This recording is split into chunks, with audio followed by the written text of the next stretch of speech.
welcome to InfoWars. I'm your host, Cole the Short Saltine, and I'm here with David the Deported Infidel. Yeah. Good afternoon, young students. Today we will be talking about Baltimore and its economic issues in today's world. During the 1950s, Baltimore was an economic powerhouse in the United States. Their economy was thriving due to the great industries in which allowed the city to blossom. It was a model American city, showing the prosperity of post-war America.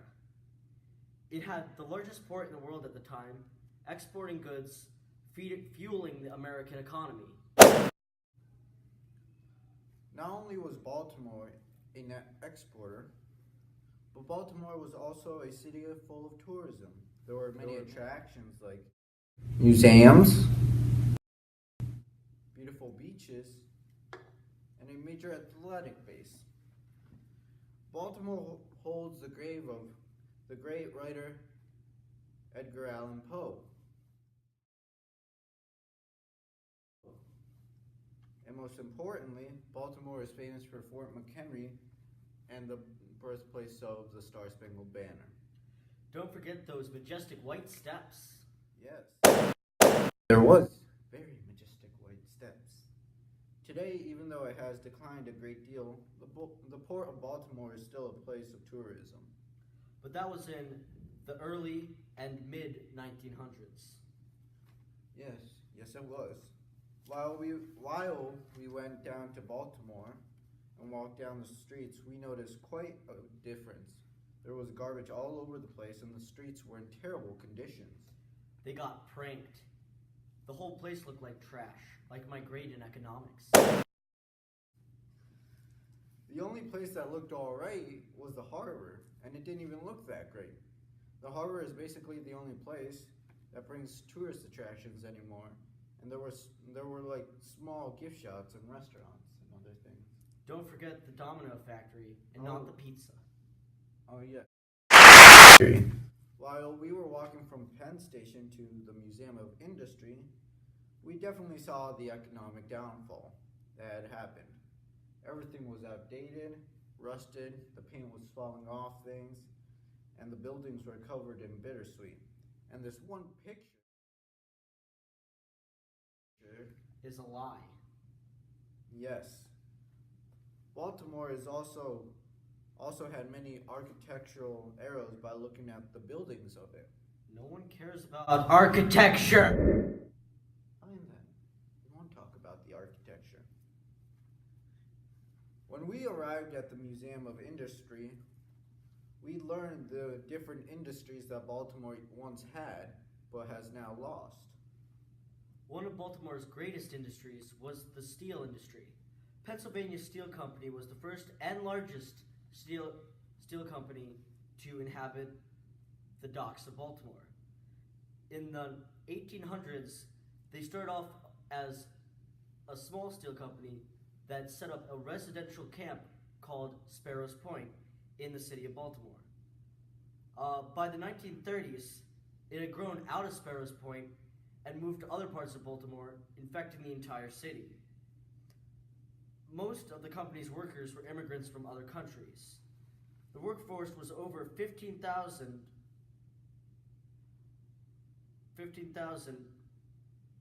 by 1941, and it gained its peak in World War II and the following years, when in 1959 it hit 35,000 workers.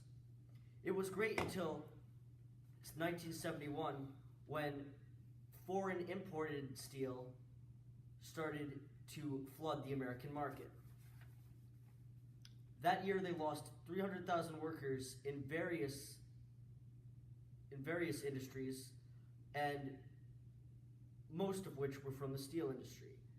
And later they lost another 7,000 workers in 1975. In the 1980s, the workforce dwindled even further, and the industry became unfavorable to many workers due to the fact that it had a low pay grade. And in order to keep up production, they had to cut wages even further.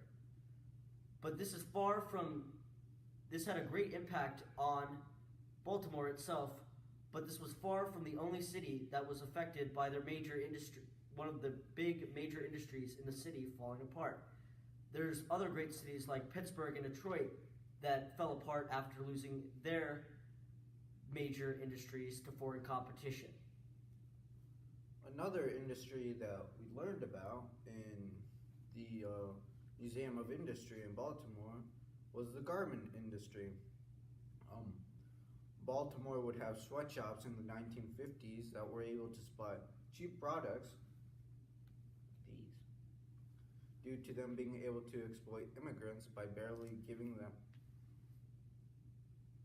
them anything. Sweatshops were popular between the 1850s and the 1950s, and they were mostly in rapid growing cities that attracted workers. Working conditions were said to be inferior when questioning the person who worked at the museum. The garment industry also had many parts to it, which created a lot more jobs. There were people who would measure a person for their clothing size, the ones who cut the clothing, and the others who sewed it. The garment industry kept on doubling every 20 years between the 1800s and the 1900s. In 1861, when the Civil War broke out, there was a high demand for uniforms from the armies. And that is when sizes were introduced, because the people who created the clothes did not want to measure every single soldier in the war. But then in 1911, in the shirtwaist factory up in New York City, had placed new reform on sweatshops due to a big fire they had. By 1944, it was illegal for employers to exploit their immigrants and have child labor. So this forced all the work that was being placed in the American industries to dwindle, and later went into foreign countries like China and India's, and this explains why America has such a great deficit.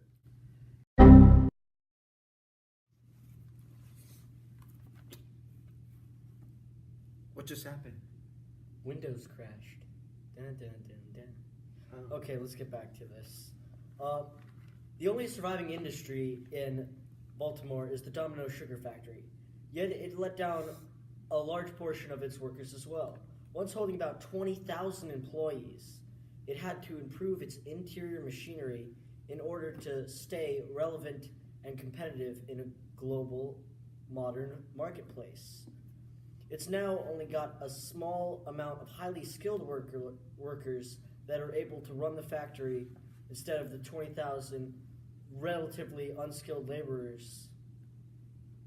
It was able to decrease this because it's now using machinery which is much more efficient, so it does not need the cheap labor. Hey, another great industry that Baltimore once had, but now it does not, was the oyster industry. Oysters were an important natural resource which was exploited for many years in the Chesapeake Bay. The oyster population of the Chesapeake Bay was such an important natural resource that it was collected during the winter months. The industry was so big that it had too many parts to it.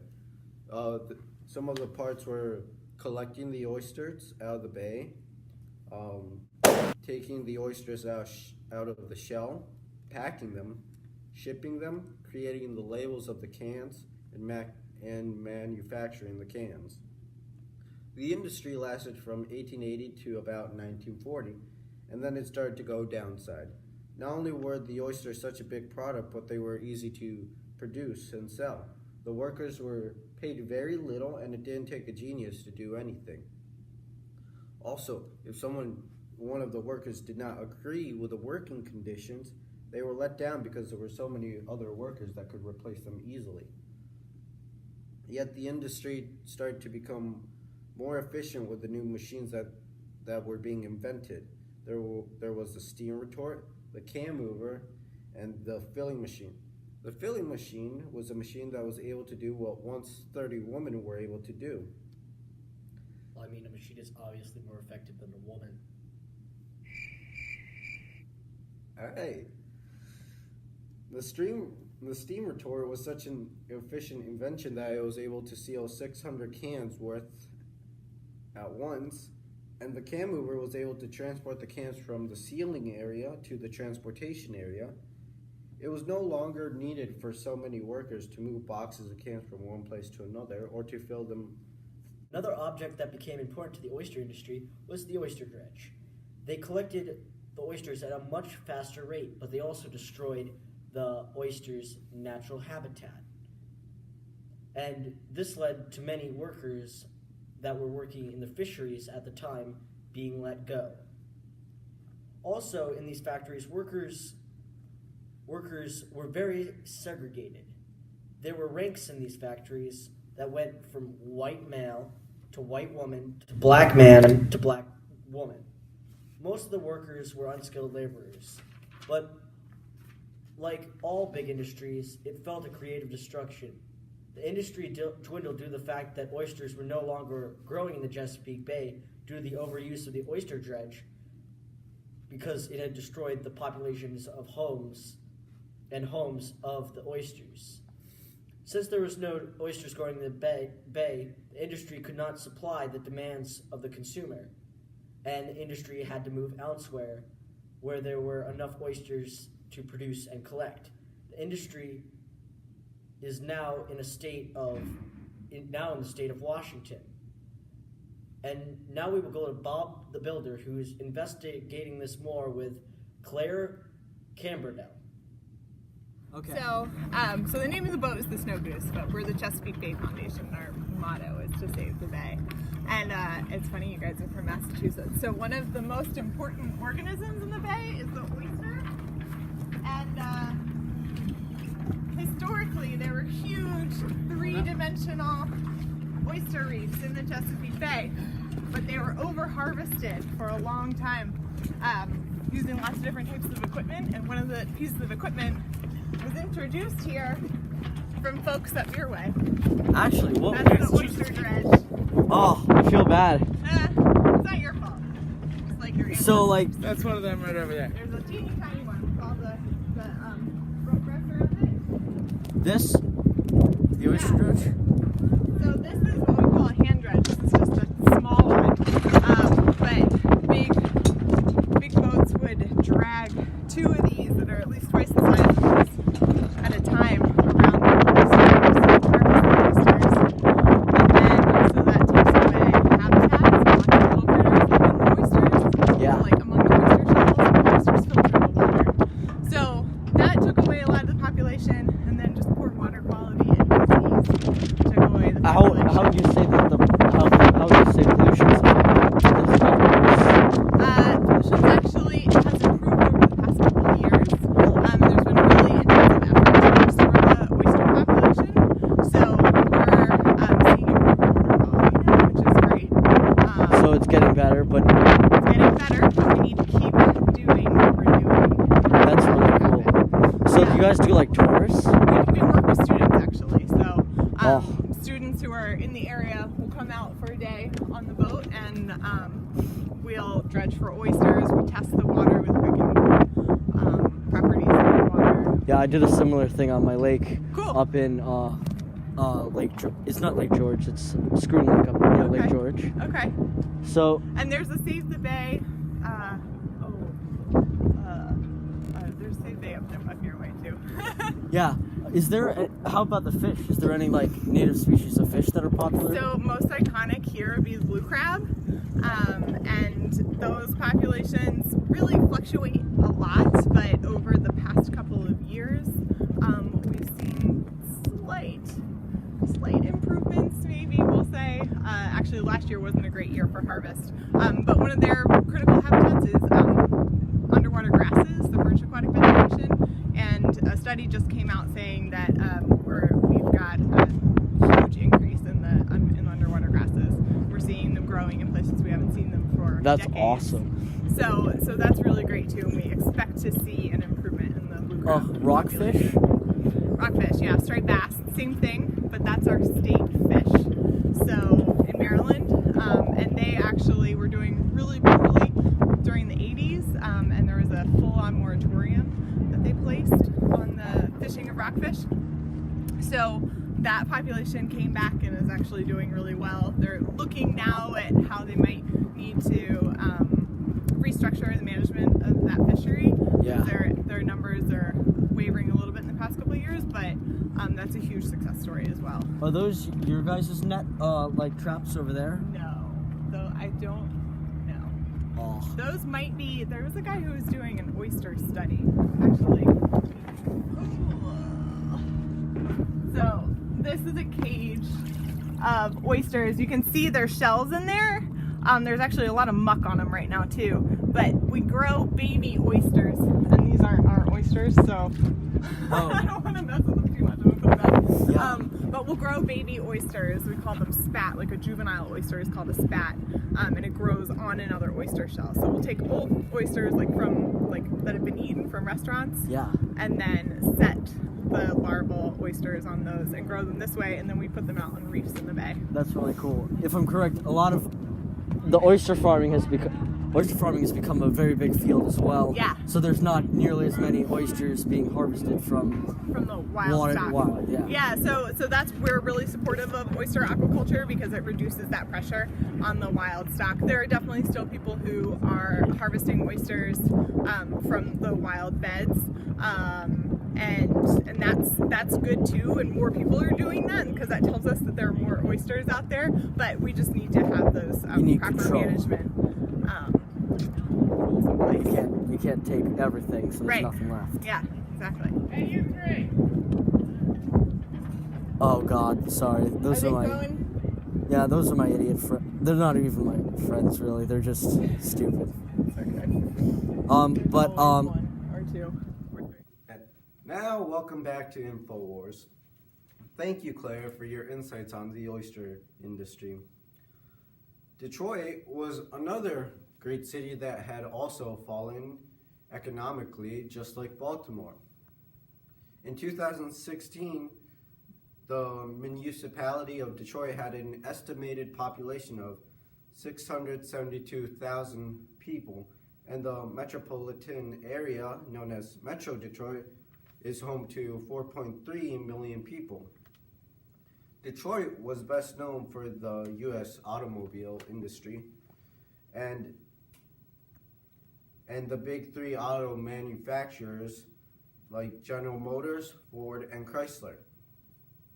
During the 20th century, the city and its suburbs experienced rapid growth, but due to industrial restructuring, the loss of jobs in the auto industry, a great population from the late 20th century to the present. The population reached its peak of 1.85 million in the 1950s, yet it has declined by more than 60%. In 2013, Detroit became the largest U.S. city to file for bankruptcy. Detroit had risen from the 1830s due to shipping, shipbuilding, and manufacturing industries. Strategically located along the Great Lakes Waterway, Detroit emerged as a major port and transportation hub. In 1903, Henry Ford founded the Ford Motor Company.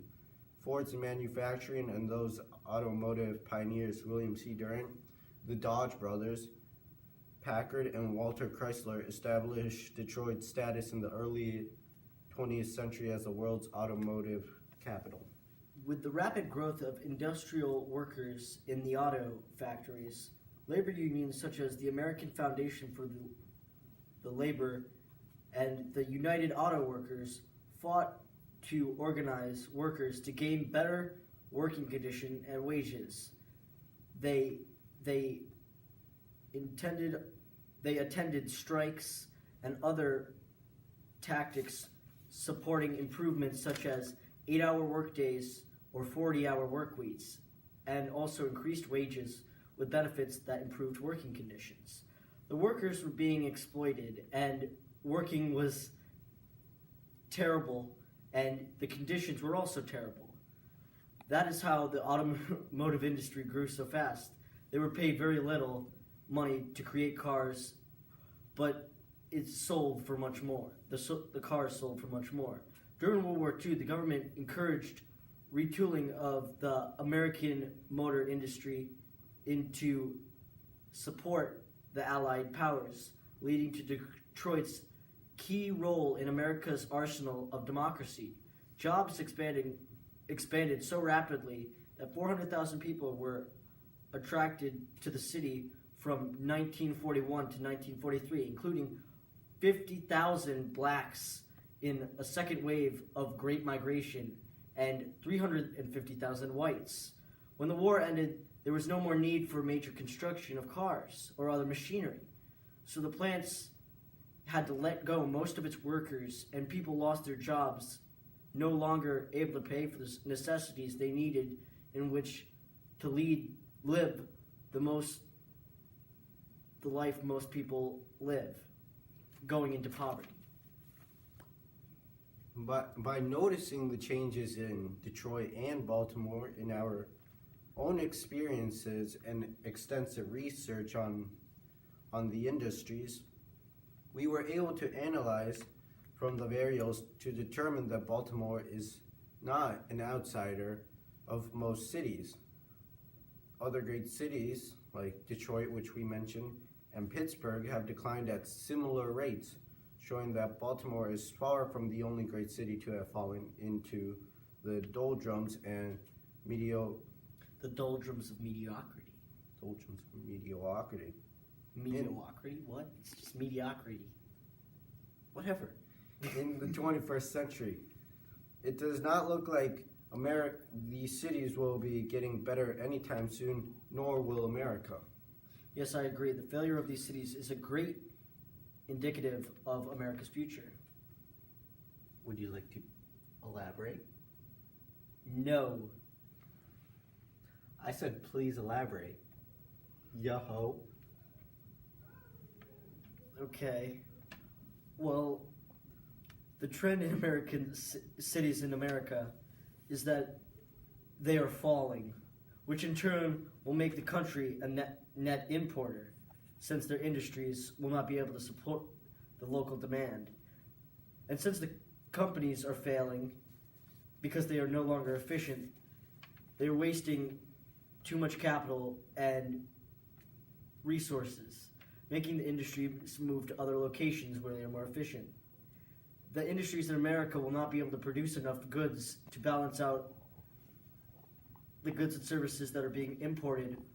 Thus, more money will be leaving the American economy and entering other countries, causing the American economy to go down, which will result in Americans' standard of living drastically decreasing. That is all from Baltimore. Please join us in our next discussion as we talk about the fascinating issue of if 9/11 was an inside job. No. Wow.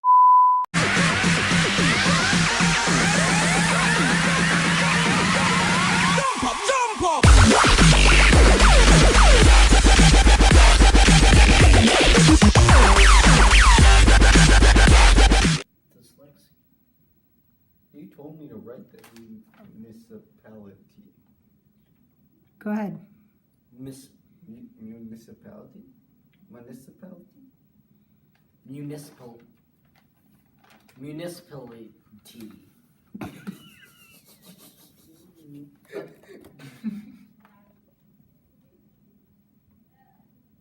What? With machinery, because machinery doesn't complain, it doesn't ask for money, it just runs. Yeah, Like hold David here, across the border. Another great industry in Baltimore was the garment industry. Baltimore would have sweatshops in the 1950s that were able to produce cheap products due to them being able to exploit immigrants by barely giving. Another great industry in Baltimore was the garment industry. What are you doing to the plant? Yes.